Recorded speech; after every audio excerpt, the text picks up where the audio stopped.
Hey, YouTube. Okay, today I want to talk about gender reassignment surgery, some myths versus facts. I'm obviously basing this on my personal experience because, my inhibitions prior to having surgery and how I feel now, having had the surgery, and obviously the same thing of a couple of friends who've had the surgery as well. Um, I'll start with I think what's the most common um, myth or concern out there on, whether it's the internet or I've also heard from like fellow YouTubers. Um, okay, do you lose sensation? And I'm gonna go ahead and say that's a myth. Now, is that one of the risks when you have the surgery? Yes, it is. And your surgeon will tell you it's a risk because your surgeon's supposed to tell you they tell you an entire list of possible risks, and any one of them can happen. So it is a risk. But if you have a good surgeon and what your surgeon will be doing is rerouting your nerve endings, if your nerve endings are rerouted, nicely, then you should be fine. Obviously, it also depends. There are other variables at play here. Like, it depends on the individual too. Like, your mind state. Some people, their mind state is more in tune with eroticism or intimacy, and those people would have an advantage over the people who are, differ, are in contrast to that. Their mind state is in contrast to that. But in general, your surgeon does, walk you through, or at least I think they would, they would walk you through. My surgeon walked me through. Okay, this is what you're doing. This is how your neo-vagina works. Um, and these are the ways you can have an orgasm. One is, your partner's proximity to your prostate gland. The other one is stimulation of your clitoral region, your neoclitoral region. So, um, so if you have the right surgeon for you and they do their job, right, you should be fine. So I'm going to go ahead and say that that's a myth. Although it can happen, um, I think more times than not you're going to have sensation. So, okay.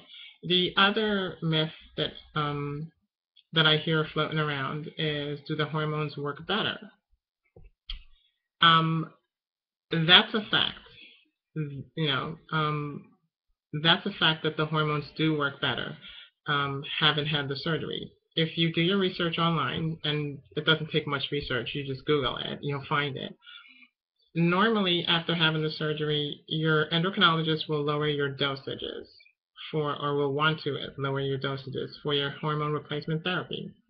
And the understanding there is that at lower dosages, you get the same effect, if not better effect, after having had the surgery. So that automatically should tell you already, yes, the hormones, by that, it would follow. Logic would dictate that the hormones do work better.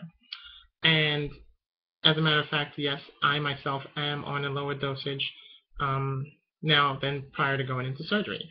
The other thing is you stop taking your testosterone blockers after the surgery. Now, some endocrinologists will want you to stop taking it maybe 6 months after having this. They'll want you to continue taking it for 6 months after having the surgery before stopping it. Some right away. I know I stopped mine right away after having the surgery.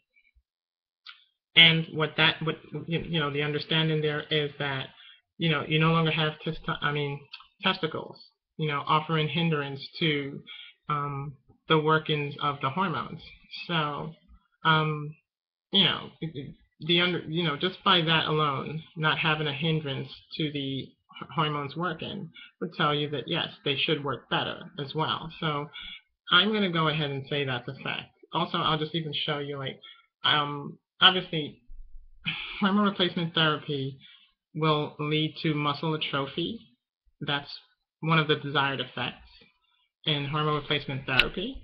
And some people have better, response to it than others. Definitely, don't get me wrong.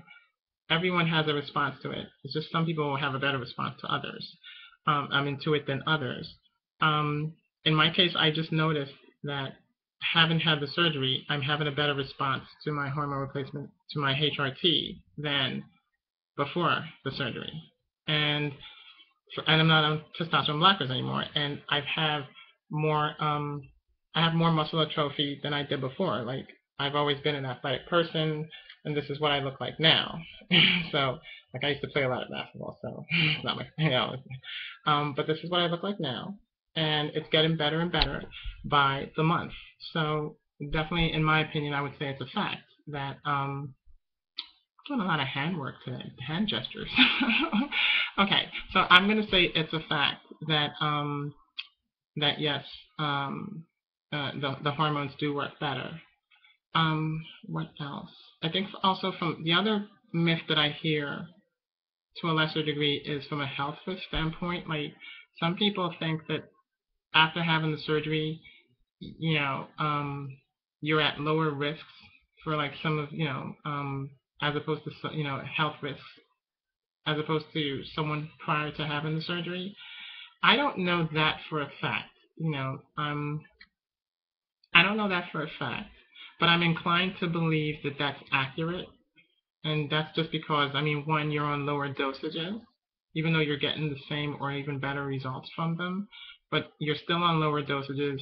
You've also stopped, like, your testosterone blocker, so that's like one less medication, so, and plus your body's now functioning in a more natural state. Like, your body gets used to just working off of the estrogen, and if you're on progesterone a little bit as well, like for a short time, because I believe they prefer you to be on progesterone if you are on progesterone for, like, I don't know if it's like a year, maybe two. Like, you're not supposed to take it long term. But whatever your regimen is, I mean, your endocrinologist will work with you on that. But definitely you're no longer taking the testosterone blocker. So that's one less medication. You're taking lower dosages. I'm inclined to think that yes, and your body's working more naturally with the hormones as opposed to before, where because of the testicles you were getting that little, seesaw going on, as far as resistance. From your body. So I'm inclined to say that, what, it's actually that myth that I believe it is a fact, that health-wise it is probably better. But again, I'm not a doctor, and that's just my opinion.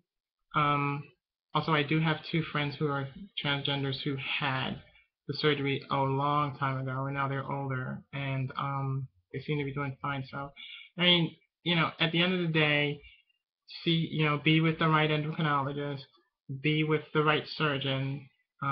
If you're looking into this, that is. I mean, at the end of the day, you need to, dot your I's and cross your T's. Never do anything just because you saw it on a YouTube video. So I'm not here definitely endorsing anyone to have the surgery.